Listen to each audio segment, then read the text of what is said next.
Apparently, so I've read, an attempt by Umberto Lenzi to rip off Elliot Silverstein's film A Man Called Horse starring Richard Harris.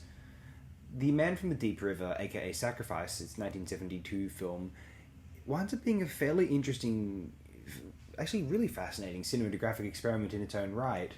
The Mondo kind of the other approach to it.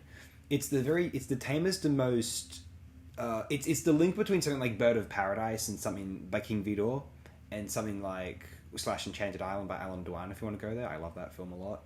And the Cannibal Jungle Holocaust slash Cannibal Holocaust by Ruggero Deodato. Umberto Lenzi would later claim, "Hey, wait a minute, I invented that genre. Go to hell." And so he put out Eaten Alive and Cannibal Ferox in response. There's a lot of interesting history associated with if not this film, specifically the legacy of this film.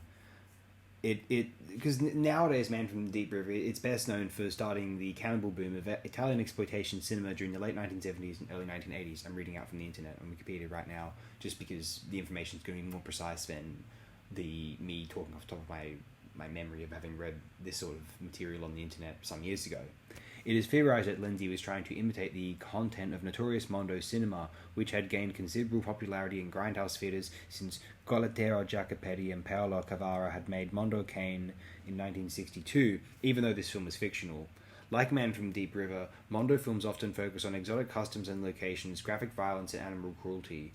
I've read, I think some of the Mondo stuff wasn't quite as real as they advertised it. Then again, obviously, Man from the Deep River wasn't advertising itself as real. There's a difference. The film and its title were mainly inspired by A Man Called Horse, which also featured a white man who is incorporated into a tribe that originally held him captive. Though the cannibal boom of the 1970s and 1980s did not start until Ruggero Deodato released his film Ultimo Mondo Cannibale in 1977, Man from Deep River is seen as either the inspiration or the beginning of the cannibal genre, as the combination of the rainforest setting and on-screen cannibalism was not seen until its release. However, director Umberto Lenzi said that cannibalism was not intended to be the film's central theme. Well, there you go then. When released in America, it would prove successful on Times Square's 42nd Street under the title of Sacrifice! Offering the opportunity for similar films to enjoy that same success, which ultimately proved to be the case. Lenzi was even given the chance to direct Ultimo Mondo Cannibale, but the producers chose Ruggero Deodato when they refused to match Lenzi's price. Lenzi would, however, make a follow-up in 1980 with his film Eaten Alive!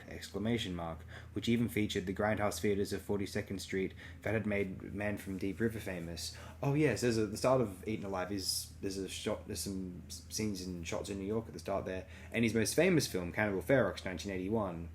Fun stuff. Other than being the first cannibal film, Man from Deep River is also notorious for several scenes of extreme violence and gore, which is standard for the genre. Though several scenes of torture and cruelty are present, its inclusion of several on-screen slayings of animals has tended to land the film in hot water of censors all over the world.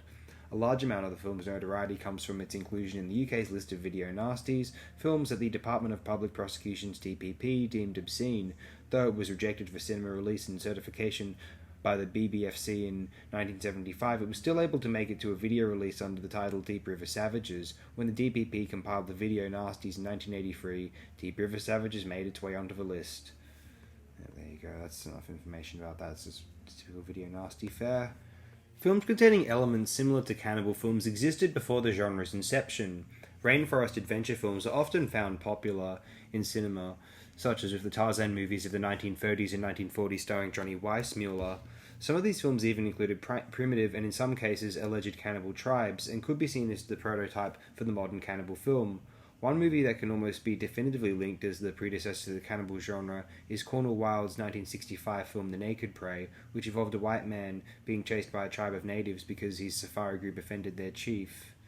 Another influential film on this genre was the 1970 Richard Harris western A Man Called Horse, which, although it involved non-cannibalistic Native Americans, was about a civilized white man being captured by and forced to live with a tribe of savages, during which time he comes to respect and strives to join his captors. The basic plot of Man from Deep River is almost a scene-for-scene swipe from that film, merely substituting rainforest cannibals for the Native Americans. This film, created to imitate the famous 1970 Richard Harris western, would wind up becoming the template for what would later become the Italian cannibal film genre. The subgenre as it is known today is usually regarded to have started with Italian director Umberto Lenzi's 1972 film Man from Deep River. It was released in New York City as Sacrifice and was a 42nd Street hit. This film inspired several other similar films to be made during the late 1970s, a period identified by genre fans as the cannibal boom. Included in these films are Ruggero Deodato's 1977 film Ultimo Mondo Cannibal, aka Last Cannibal World, aka Jungle Holocaust, Sergio Martino's 1978 film The Mountain of the Cannibal God, and a few films by Joe D'Amato starring Laura Gemser. However, Deodato also claims to be the forefather of the subgenre with his film Ultimo Mondo Cannibal. Lenzi said in an interview for Callum Waddell's documentary Eaten Alive, The Rise and Fall of the Italian Cannibal Film, "Well, Mr. Ruggero Deodato, my dear friend, says that he invented this genre. He says that I copied him because he had done Last Cannibal World and then Cannibal Holocaust. However, it is actually down to me that he did those films.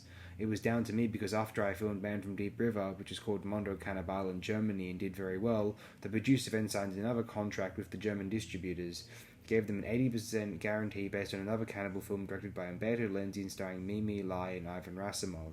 The producer signed this contract, and he was at my house for dinner expecting me to do another film like the one we had just done and telling me how he had sold it to the Germans. I said, okay, fine, but as the film did so well, I wanted to be paid exactly double what I was given before. He refused, saying it was too much and so on. I said, okay, good luck to you. Plus, I was already signed up with Downey Film to do Almost Human.